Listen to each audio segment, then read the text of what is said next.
autre image de la galerie.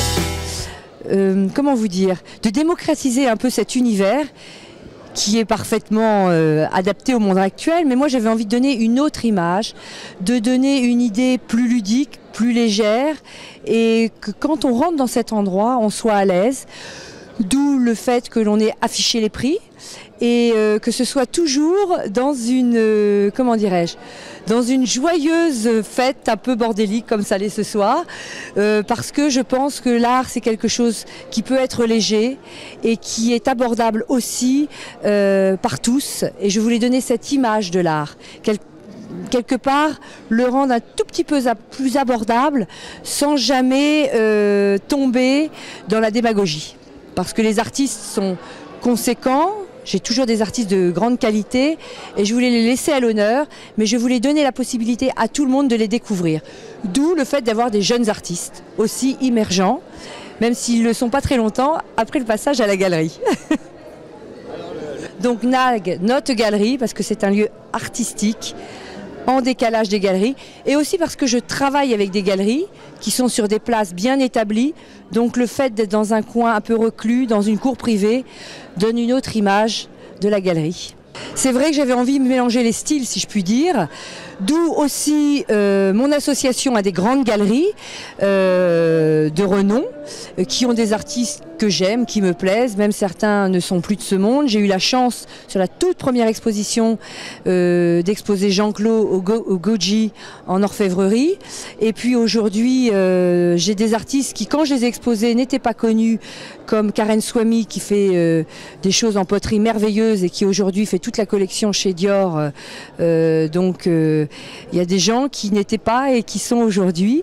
Et j'aime mélanger, pas les genres, mais les niveaux, je dirais, de reconnaissance d'artistes. C'est pas pour ça qu'ils sont moins talentueux, mais juste encore un peu en devenir, artistiquement parlant.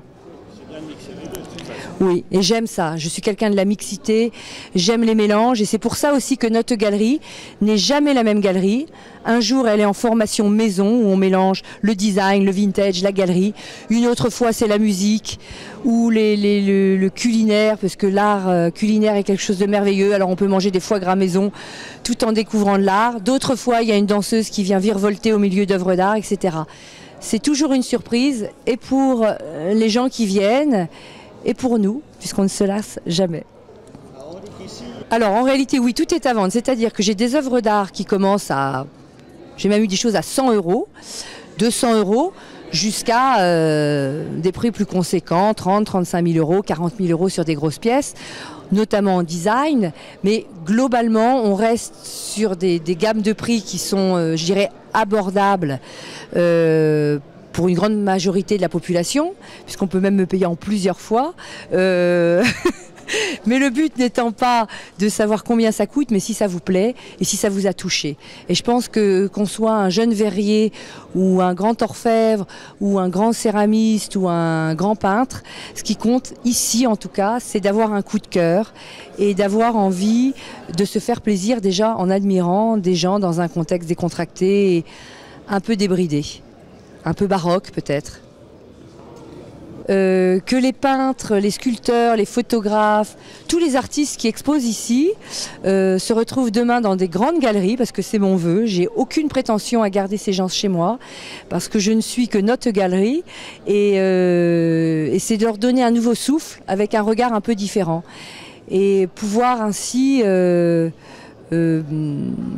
permettre à d'autres de découvrir des gens qui, moi, m'ont plu.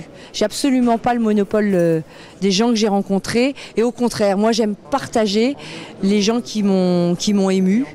Et je pense qu'on n'est pas plus merveilleux en ayant le monopole. Mais en tout cas, dans mon cas, voilà.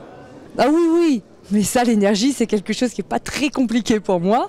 L'énergie, oui, il en a fallu, mais je dirais que c'est quelque chose, l'enthousiasme dans la vie et le cœur sont mes guides.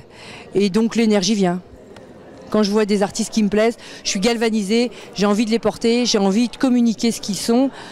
Donc oui, effectivement, mais je ne sais pas, c'est pas quelque chose qui est conscient.